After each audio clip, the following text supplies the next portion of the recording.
Assalamualaikum warahmatullahi wabarakatuh. Halo kawan pajak, selamat datang kembali di acara podcast KPP Madya 2 Jakarta Selatan 2. Selalu dengan tagline kami, Ngopi Madu, ngobrol pajak happy bareng KPP Madya 2. Gimana nih kabarnya kawan pajak semua? Semoga senantiasa sehat dan berbahagia ya kawan pajak. Perkenalkan saya Nurul Ayu Kusumaningrum, penyuluh dari KPP Madya 2 Jakarta Selatan 2. Nah, kawan pajak pasti sudah tahu dengan salah satu peraturan baru kita, yaitu PMK 81 tahun 2024 tentang ketentuan perpajakan dalam rangka pelaksanaan sistem inti administrasi perpajakan. Peraturan ini mengatur tentang ketentuan umum, ruang lingkup, tata cara pelaksanaan HAP dan pemenuhan kewajiban perpajakan, dan penerbitan, penandatanganan, serta pengiriman keputusan dan dokumen elektronik, ketentuan peralihan, dan ketentuan penutup. Nah, kali ini kita akan membahas bagian dari PMK 81 tahun 2024, yaitu terkait dengan pengembalian pajak yang seharusnya tidak terhutang. Baik, kita mulai saja ya. Untuk dasar hukumnya, ini ada penyesuaian ketentuan PMK 187/PMK.03 tahun 2015. Di pasal 17 ayat 2 Undang-Undang KUP disebutkan bahwa berdasarkan permohonan wajib pajak, Direktur Jenderal Pajak setelah meneliti kebenaran pembayaran pajak, menerbitkan surat ketetapan pajak lebih bayar apabila terdapat pembayaran pajak yang seharusnya tidak terhutang, yang ketentuannya diatur dengan atau berdasarkan peraturan Menteri Keuangan.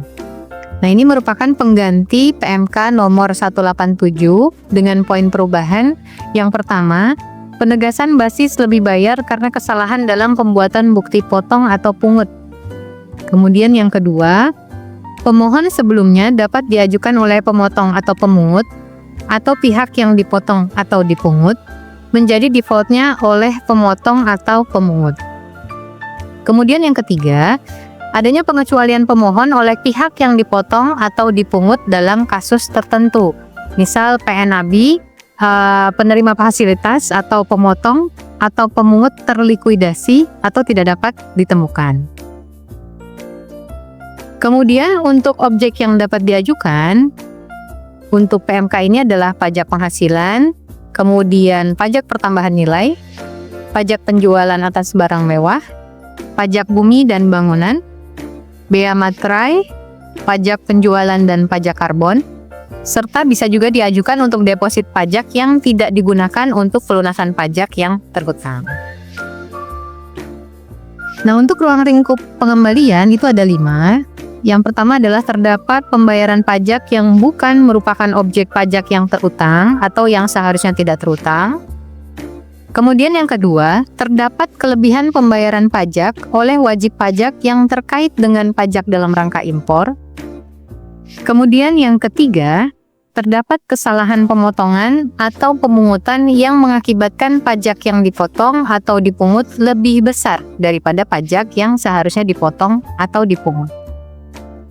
Kemudian yang keempat, terdapat kesalahan pemotongan atau pemungutan yang bukan merupakan objek pajak. Nah, jadi objek pajak dan atau subjek pajak yang mendapatkan fasilitas perpajakan. Kemudian yang kelima, terdapat kelebihan pemotongan atau pemungutan pajak penghasilan terkait penerapan P3B bagi subjek pajak luar negeri. Jadi kawan pajak kalau dulu diajukan melalui pemindah bukuan, maka setelah PMK 81 tahun 2024 ini maka diajukan melalui pengembalian pajak yang seharusnya tidak terhutang. Kemudian bagaimana tata caranya? Yang pertama adalah kawan pajak silakan mengajukan permohonan ke KPP tempat WP terdaftar, dilampiri dengan dokumen yang dipersyaratkan. Kemudian setelah diterima, maka KPP melakukan penelitian atas permohonan. Ini yang diteliti adalah pemenuhan kriteria dan nanti outputnya adalah laporan hasil penelitian. Kemudian berikutnya KPP akan menerbitkan SKPLB atau pemberitahuan penolakan maksimal 3 bulan setelah diterimanya permohonan. Nah, jika dalam batas waktu 3 bulan tersebut KPP tidak menerbitkan SKPLB atau pemberitahuan penolakan, maka permohonan WP dianggap dikabulkan dan Direktur Jenderal Pajak menerbitkan SKPLB dalam jangka waktu 5 hari kerja sejak berakhirnya batas waktu 3 bulan tersebut. Sehingga kawan pajak akan mendapatkan kepastian di 3 bulan 5 hari kerja. Seperti itu.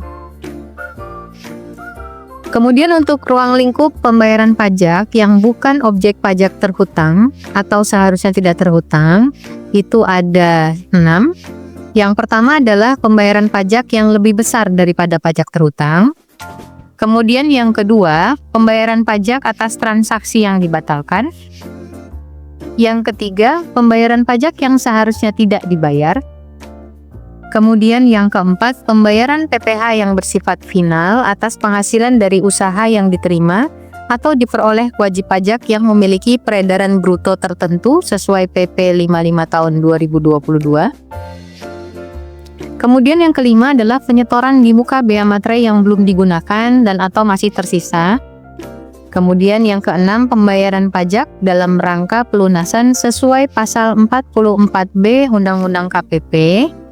Yang masih terdapat kelebihan pembayaran pajak setelah terdapat cap penghentian penyidikan, tidak diakui sebagai pertimbangan untuk dituntut tanpa disertai penjatuhan pidana penjara, tidak diakui sebagai pembayaran pidana denda yang dibebankan kepada terdakwa, dan atau menggunakan NPWP selain NPWP tersangka setelah dilakukan penetapan tersangka sepanjang belum dilakukan penyerahan tanggung jawab atas tersangka dan barang bukti ke penuntut umum. Kemudian, permohonan pengembaliannya diajukan oleh pihak pembayar. Nah, ini meliputi 2. Yang pertama adalah WPOP. WPOP itu diminta untuk melampirkan penghitungan pajak yang seharusnya tidak terhutang dan atau alasan permohonan pengembalian. Kemudian untuk WP badan, termasuk instansi pemerintah, maka ada lampiran tambahan dalam rangka pelunasan pasal 44B Undang-Undang KUP, yaitu yang pertama adalah surat keterangan dari penyidik dan surat pemberitahuan penghentian penyidikan. Kemudian syarat kedua adalah surat keterangan dari penyidik dan putusan pengadilan yang berkekuatan hukum tetap untuk permohonan pengembalian pembayaran pajak, dan atau surat keterangan dari penyidik yang menyatakan bahwa telah terjadi kesalahan pembayaran dan belum dilakukan penyerahan tanggung jawab atas tersangka dan barang bukti ke penuntut umum untuk permohonan pengembalian pembayaran pajak. Kemudian untuk kriteria penelitiannya, pajak yang seharusnya tidak terhutang itu sudah dibayar ke kas negara. Kemudian yang kedua, pajak yang seharusnya tidak terhutang dan telah dibayar tidak dikreditkan dalam SPT. Itu adalah kriteria penelitiannya. Kemudian untuk kelebihan pembayaran pajak oleh WP yang terkait dengan pajak dalam rangka impor. PPh pasal 22 impor, kemudian PPN impor dan atau PPN impor yang telah dibayar yang menyebabkan terjadinya kelebihan pembayaran pajak yang tercantum dalam A. Surat penetapan tarif dan atau nilai pabean atau SPTNP, atau surat penetapan kembali tarif dan atau nilai pabean atau SPKTNP. Kemudian yang kedua, surat pemberitahuan kekurangan pembayaran bea masuk, cukai, denda administrasi, bunga, pajak dalam rangka impor atau SPKPBM, SPTNP, atau surat penetapan pabean atau SPP yang telah diterbitkan keputusan keberatan. Yang ketiga, SPKPBM, SPTNP atau SPP yang telah diterbitkan keputusan keberatan dan keputusan banding. Kemudian yang keempat, SPKPBM, SPTNP atau SPP yang telah diterbitkan keputusan keberatan, putusan banding, dan putusan peninjauan kembali. Yang kelima, SPKTNP yang telah diterbitkan putusan banding. Yang keenam, SPKTNP yang telah diterbitkan putusan banding dan putusan peninjauan kembali. Kemudian yang ketujuh, dokumen yang berisi pembatalan impor yang telah disetujui oleh pejabat yang berwenang. Nah, untuk permohonan pengembaliannya diajukan oleh wajib pajak yang bersangkutan. Bisa WPOP, bisa WP Badan termasuk instansi pemerintah. Lampirannya itu ada 5. Yang pertama adalah salinan bukti pembayaran pajak berupa SSPCP atau sarana administrasi lain yang disamakan dengan SSPCP.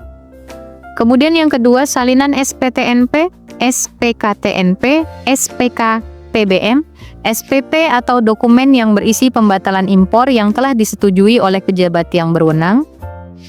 Yang ketiga, salinan keputusan keberatan, putusan banding dan atau putusan peninjauan kembali yang terkait dengan SPTNP, SPKTNP, SPKPBM dan atau SPP.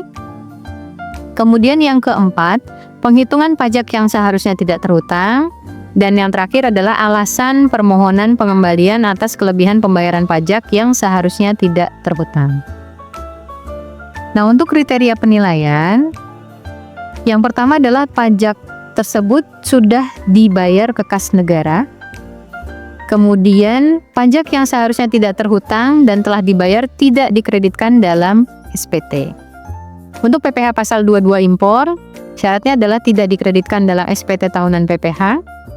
Untuk PPN impor, syaratnya adalah tidak dikreditkan dalam SPT masa PPN, tidak dibebankan sebagai biaya dalam SPT tahunan PPh, atau tidak dikapitalisasi dalam harga perolehan. Kemudian untuk PPNBM impor, syaratnya adalah tidak dibebankan sebagai biaya dalam SPT tahunan PPh atau tidak dikapitalisasi dalam harga perolehan. Nah, untuk kesalahan pemotongan atau pemungutan, maka ruang lingkupnya adalah yang pertama, adanya pemotongan atau pemungutan PPh yang mengakibatkan PPh yang dipotong atau dipungut lebih besar daripada PPh yang seharusnya dipotong atau dipungut. Kemudian yang kedua, pemotongan atau pemungutan PPh atas penghasilan yang diterima oleh bukan subjek pajak.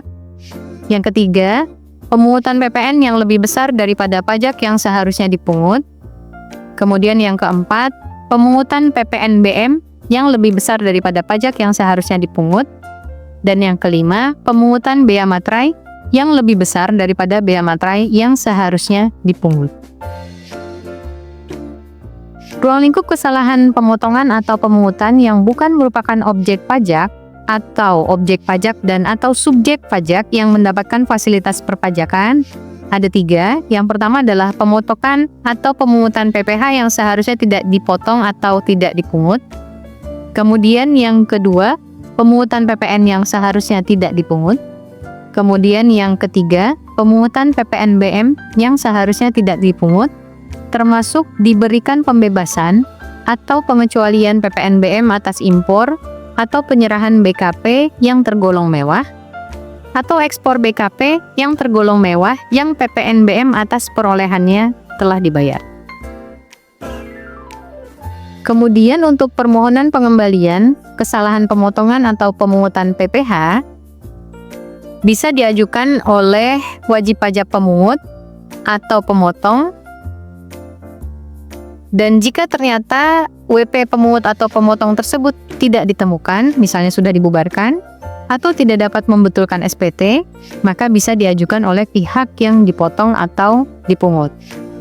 Lampirannya itu ada 5. Yang pertama adalah penghitungan pajak yang seharusnya tidak terhutang. Kemudian yang kedua, alasan permohonan pengembalian atas kelebihan pembayaran pajak yang seharusnya tidak terhutang.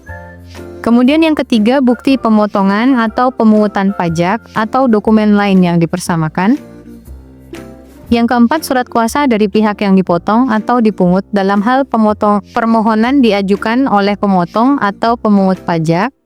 Dan 5, surat pernyataan SPLN bahwa pajak yang dimintakan pengembalian belum diperhitungkan dengan pajak yang terhutang di luar negeri dan atau belum dibebankan sebagai biaya dalam perhitungan penghasilan kena pajak di luar negeri dalam hal kesalahan pemotongan pemungutan dilakukan SPLN. Nah, dokumen yang disyaratkan tidak harus dilampirkan sebagai lampiran permohonan jika telah tersedia dan tervalidasi dalam sistem administrasi DJP. Kemudian untuk permohonan pengembalian kesalahan pemotong atau pemotongan atau pemungutan PPN itu bisa diajukan oleh pihak terpungut dalam hal belum dikreditkan sebagai PM, belum dibebankan sebagai biaya, belum dikapitalisasi dalam harga perolehan, dan SPT masa PPN sudah tidak dapat dibetulkan. Kemudian bisa diajukan oleh pihak lain dalam hal dipungut oleh pihak lain. Bisa juga diajukan oleh pihak yang menerima perolehan dalam hal pemungutan terhadap PNABI serta pejabatnya yang dibebaskan dari PPN. Kemudian bisa diajukan juga oleh dianggap diminta kembali oleh pihak terpungut ketika telah dikreditkan sebagai PM atau telah diperhitungkan dengan PK oleh pemungut yang merupakan PKP. Untuk permohonan pengembalian kesalahan pemotongan atau pemungutan PPNBM bisa diajukan oleh pihak yang melakukan penyerahan, atau pihak yang menerima perolehan, atau pihak yang melakukan ekspor. Dengan melampirkan perhitungan pajak yang seharusnya tidak terutang, kemudian alasan permohonan pengembalian, kemudian faktur pajak atau dokumen tertentu yang dipersamakan, dokumen ekspor dalam hal ekspor barang kena pajak yang tergolong mewah, dan dokumen lain sesuai ketentuan PPN. Nah, ini tidak harus dilampirkan sebagai lampiran permohonan jika telah tersedia dan tervalidasi dalam sistem administrasi DJP. Kemudian untuk kriteria penelitian, yang pertama adalah pajak yang seharusnya tidak terhutang telah dibayar ke kas negara, dan dalam hal PPh final tidak dikreditkan dalam SPT tahunan PPh WP yang dipotong atau dipungut. Kemudian dalam hal pihak yang dipotong atau dipungut SPLN, tidak diperhitungkan dengan pajak SPLN yang terhutang di luar negeri dan tidak dibebankan sebagai biaya dalam penghitungan penghasilan kena pajak SPLN di luar negeri. Kemudian kriteria kedua adalah pajak yang dipotong atau dipungut telah dilaporkan dalam SPT masa pemotong atau pemungut pajak. Kemudian yang ketiga, pajak yang dipotong atau dipungut tidak diajukan keberatan oleh WP yang dipotong atau dipungut. Kemudian untuk kriteria penelitian permohonan pengembalian kesalahan pemotongan atau pemungutan PPN, yang pertama adalah pajak yang seharusnya tidak terutang telah dibayar ke kas negara dan tidak dikreditkan dalam SPT masa PPN, tidak dibebankan sebagai biaya dalam SPT tahunan PPh, dan tidak dikapitalisasi dalam harga perolehan. Kemudian yang kedua, pajak yang dipungut telah dilaporkan dalam SPT masa PKP, pemungut PPN atau pihak lain. Yang ketiga, pajak yang dipungut tidak diajukan keberatan oleh WP yang dipungut. Yang keempat, memenuhi ketentuan mengenai pembebasan PPN tidak dipungut atau dibebaskan dari pengenaan PPN. Kemudian untuk kriteria penelitian permohonan pengembalian kesalahan pemotongan atau pemungutan PPNBM, ini ada 4. Yang pertama adalah pajak yang seharusnya tidak terhutang telah dibayar ke kas negara dan tidak dibiayakan dalam SPT tahunan PPh WP yang dipungut dan tidak dikapitalisasi dalam harga perolehan. Kemudian yang kedua, pajak yang dipungut telah dilaporkan oleh PKP dalam SPT masa PPN PKP. Yang ketiga, pajak yang dipungut tidak diajukan keberatan oleh WP yang dipungut. Kemudian yang keempat adalah memenuhi ketentuan mengenai pembebasan atau pengecualian PPNBM. Untuk ruang lingkup kelebihan output PPh penerapan P3B bagi subjek pajak luar negeri, yang pertama adanya kesalahan penerapan P3B, kemudian yang kedua adanya keterlambatan pemenuhan persyaratan administratif untuk menerapkan P3B setelah terjadi pemotongan atau pemungutan, kemudian yang ketiga adalah persetujuan bersama. Nah, pengajuannya bisa diajukan oleh WP pemungut atau pemotong. Namun, jika WP pemungut atau pemotong tidak ditemukan atau tidak dapat membetulkan SPT, maka bisa diajukan oleh SPLN. Dengan melampirkan yang pertama penghitungan pajak yang seharusnya tidak terutang, kemudian alasan permohonan pengembalian atas kelebihan pembayaran pajak yang seharusnya tidak terutang, yang ketiga bukti pemotongan atau pemungutan pajak atau dokumen lain yang dipersamakan, Kemudian yang keempat, surat kuasa dari SPLN yang dipotong atau dipungut dalam hal permohonan diajukan oleh pemotong atau pemungut pajak. Yang kelima, surat pernyataan SPLN bahwa pajak yang dimintakan pengembalian belum diperhitungkan dengan pajak yang terutang di luar negeri dan atau belum dibebankan sebagai biaya dalam penghitungan penghasilan kena pajak di luar negeri. Yang keenam, surat keterangan domisili WPLN. Yang ketujuh, salinan SK persetujuan bersama dalam hal kelebihan pemotongan atau pemungutan disebabkan adanya persetujuan bersama. Dan yang terakhir adalah dokumen pendukung bagi SPLN yang menerima atau memperoleh penghasilan terkait dengan P3B. Nah, untuk kriterianya sendiri, yang pertama adalah pajak yang seharusnya tidak terhutang telah dibayarkan ke kas negara dan tidak diperhitungkan dengan pajak SPLN yang terhutang di luar negeri dan tidak dibebankan sebagai biaya dalam penghitungan penghasilan kena pajak SPLN di luar negeri. Kemudian yang kedua adalah pajak yang dipotong atau dipungut telah dilaporkan dalam SPT masa pemotong atau pemungut pajak. Kemudian yang ketiga, tidak ditemukan adanya penyalahgunaan P3B oleh SPLN. Sekian materi podcast kita kali ini kawan pajak, semoga dapat memberikan pencerahan kepada kawan pajak terkait sistem perpajakan kita yang baru ini. Terima kasih juga kepada kawan pajak yang sudah menonton podcast KPP Madya 2 Jakarta Selatan 2. Nantikan terus podcast kami di episode selanjutnya. Sebelum acara ini saya tutup, saya ingin mengingatkan kepada kawan pajak untuk terus stay tune mengikuti YouTube dan IG Live KPP Madya 2 Jaksel 2. Jangan lupa ajak teman dan saudara untuk follow IG @madya2 Jaksel 2 dan YouTube KPP Madya 2 Jakarta Selatan 2 untuk dapat info terbaru seputar perpajakan. Tetap bahagia dan senyum selalu. Sampai jumpa di podcast selanjutnya ya kawan pajak. Assalamualaikum warahmatullahi wabarakatuh.